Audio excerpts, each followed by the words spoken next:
All right, great competition today. A lot of good situational football. We started off tackle. At the beginning, guys were able to stay relatively healthy, which is always good, but you got to get that physical contact to be able to play ball. Really did a good job early with the offense, moving the ball down the field and trying to punch being able to punch it in and get some early scores. And then kind of came back with the defense and third down and some of the situational football at the end. Different from last scrimmage, we actually had more takeaways in this scrimmage.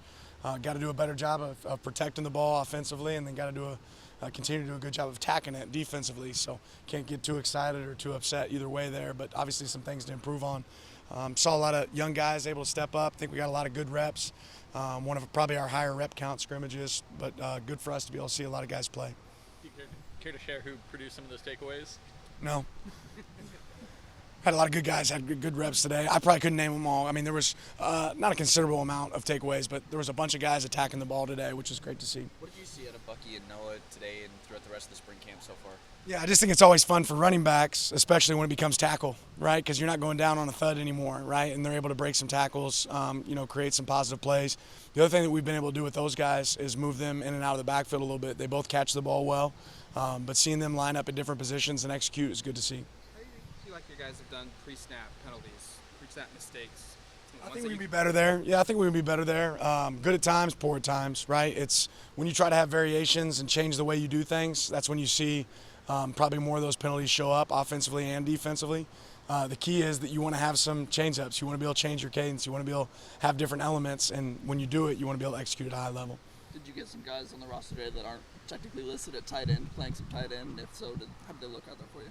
Yeah, I had to go watch the film, but yeah, we had a couple guys playing at different spots. Would the high rep count indicate you were pleased with the tempo you saw today? It probably just indicates that there weren't as many stops on third down, right? I thought that we had some sustained drives, and that allowed. I wanted to let the series play out, so we had a little bit higher rep count a couple times with the offense moving the ball early.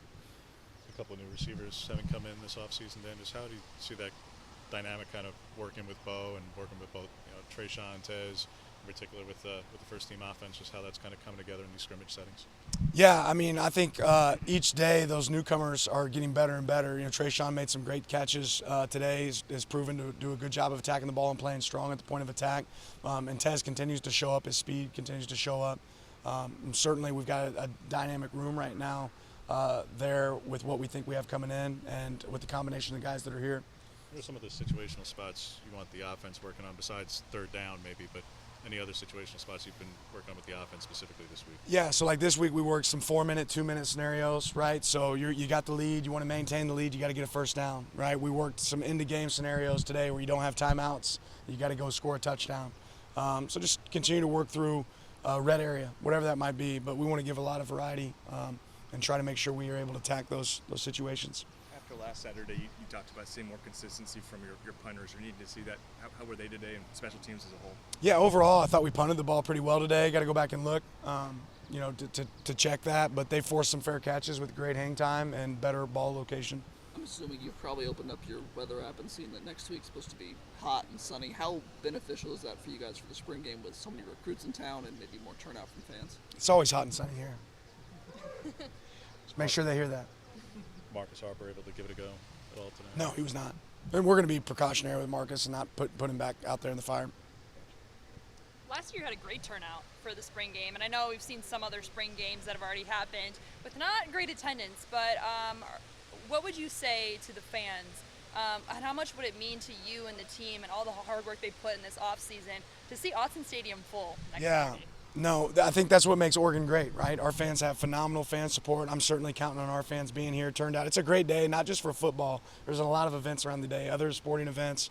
I don't know, we'll have bounce houses, military appreciation, along with other games that are existing. So spring game at Oregon is supposed to be different than everybody else on this side of the world. And our fans have always done a great job of that and need them to continue to do that and Phil Autzen. Last week you mentioned you wanted to maybe play a game against yourself because of the depth. Do you feel like you figured out the format of next Saturday, what will be true traditional game, team versus team, or kind of different ways that we've seen done, different ways we've seen spring games? We're going to try to play a game. We're going to try to play as close as we can to a game. I think it's always the fine line of trying to protect your team and make sure you're being smart and safe, but also create that game environment. And for us, we're going to have a packed stadium. That's the plan. And we want to be able to create that game environment and let guys go compete. Dante Manning had played quite a bit last season, closed off in the Holiday Bowl Gonzo out. Just it's a little bit different psychologically when there's guys around you, that high-end competition versus being at the top of the depth chart or on paper. What has he done? How has he approached it any differently, if at all, this spring? Just getting more reps and Yeah, just that. I mean, everyone gets better with reps. I mean, Dante had a big play today where he's able to take away the ball. So you asked him about who got a takeaway. Dante's one of those guys. But he comes with the right approach every day, has great energy and enthusiasm, and was able to attack it. Some of the guys haven't played in the Oregon spring game before. Like, what's the chatter been like? What's the excitement level? Like, you heard things of them just talking about how excited they are to play? No, we're not there yet, right? We still got 2 more practices, Tuesday and Thursday, before we get the spring game. You know, our focus is one day at a time. So today was about today. Maybe if they talk about it in their dorm rooms, but they don't spend a lot of time talking about it around us. I know you only have 2 practices left before the spring game, but in those 2 practices this week, what is really going to be your focus, maybe on the offensive side and the defensive side, to really showcase the best Oregon football team next Saturday? Yeah, our approach isn't really about next Saturday. It's going to be about Tuesday first. How can we get better on Tuesday? And you don't get enough of these days, so we want to utilize every one of them, every minute that we have to improve it as a team. Continue to become better tacklers, better blockers, better at catching it, right? Better at knocking the ball down. So better at throwing, timing. There's so many things that you just don't get enough opportunities to do, and spring ball is critical for that.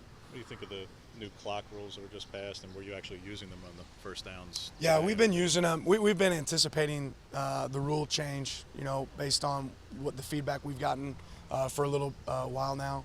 That being said, I get it. It's probably going to affect the scores of games a little bit. That's something to be conscientious of. But it's not overly different until you truly get down in those 2-minute scenarios. I think teams that are way down, it's going to make it really challenging to get back in a game quick because of all the stop clocks before. The draft starting on Thursday, obviously it's going to be a big night for Christian. Walk us through just your perspective of even him, maybe even on the recruiting trail of a guy who was playing high school quarterback as a sophomore and hadn't been playing corner that long and could end up being the first corner off the board and a top 10 pick for you. Just how do you encapsulate his journey, although he was only here for a year? Yeah, sky's the limit for Christian. Whenever team gets Christians, I mean, they're hitting a home run. He's one of the best corners I've ever been around, and a